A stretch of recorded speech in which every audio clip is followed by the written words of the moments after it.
this area coming up next on the right was cut. It was trees as well, but it was cut this summer, just like not even a year ago. And they're growing something down here. They've planted some kind of a new, I don't know what they're doing, honestly, but it looks like a new farm of some sort. Not sure what they're going to do.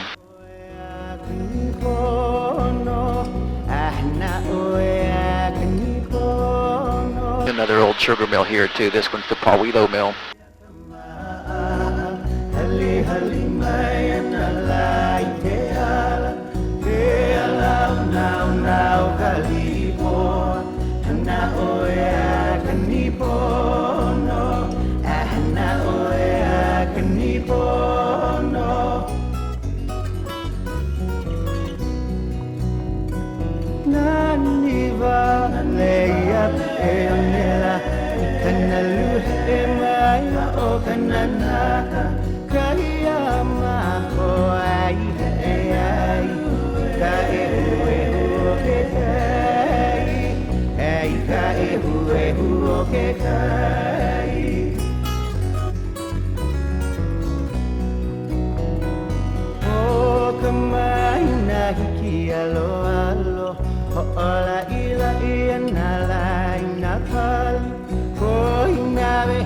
A little bit surprised we haven't seen any whales yet. Now this side of the island we do see usually less whales because this is typically where the wind is stronger and the waves are bigger and it's kind of choppy seas. The whales like the calm water, which is more often on the west side.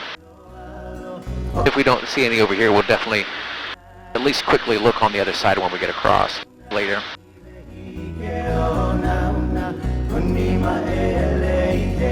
They're here for the summer, or the winter, basically. They migrate down, the humpback whales migrate down from Alaska. They spend their winter months here. This is where they have babies and make babies.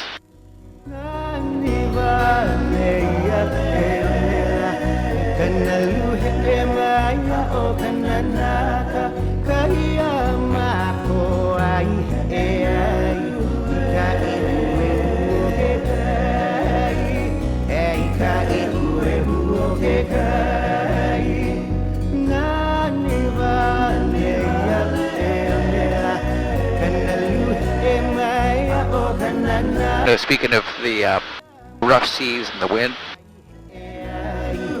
this side of the island we don't have very many beaches, and that's part of it. Erosion, so much erosion on the shoreline. It's great at making cliffs, it tends to wash away the beaches.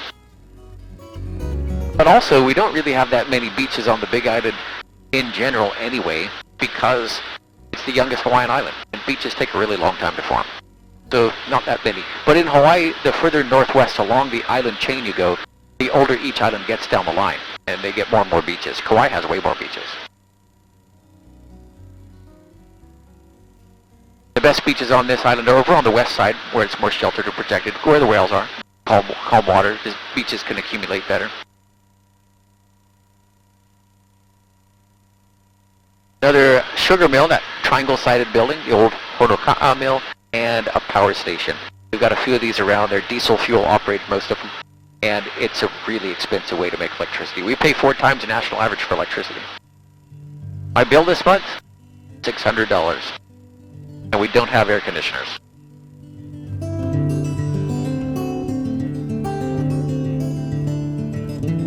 Actually, that's only kind of true. We don't have a main air conditioner for the whole house, but I put one small one in my son's bedroom.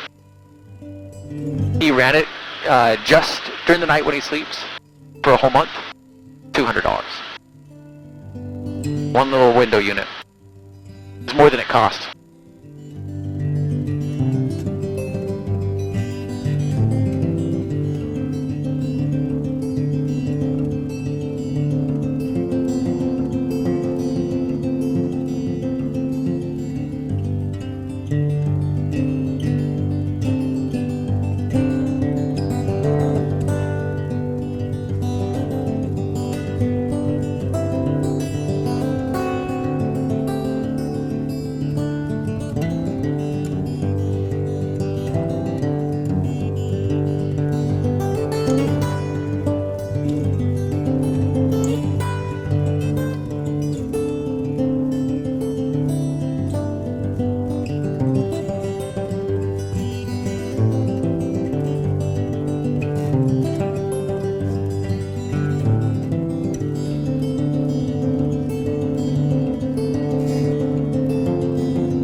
we're getting really close to Kohala now.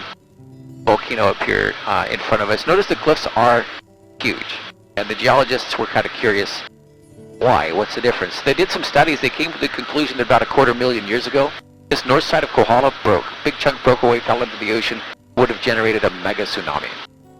1,000-foot wave. Today, those cliffs are about 1,000 feet high. About how big the wave would have been. Although when it first collapsed, they believed the cliffs were almost 3 times as tall. Erosion has cut it all down over time. The lighthouse over here on the left, on the corner, that's Kukuihaele Lighthouse.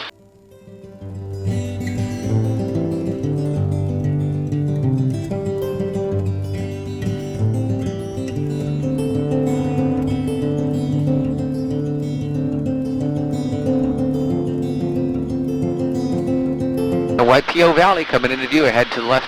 So Waipio is the most famous valley on the island. It's also known as the Valley of the Kings, because the kings, of course, they used to live inside here. It's what's considered a royal valley. They say 4,000 people lived in here. But you had to be invited to come into the valley. It's a pretty special place. Beautiful black sand beach down there. In my opinion, that's the best black sand beach on the island. It's just not the easiest one to get to. You can technically drive to it. There's a road going down in. In fact, it's the only valley along here that does have a road, but the road is super steep. 25-degree slope going down the side of the cliff over there. And you have to have 4-wheel drive, and you also have to be just a little bit crazy. Road's kind of nuts. But it's beautiful. And, of course, because there's a road, still a handful of people are living down in the valley. Today it's somewhere between, somewhere around 100 maybe. There's no electricity, no telephone, no cell phone, and no internet. But it's beautiful. There's a waterfall back in there, Hi'ilave Falls. 1,400 feet tall, that one waterfall right there. But it's not yet the tallest one on the island. We'll go see that in a little while.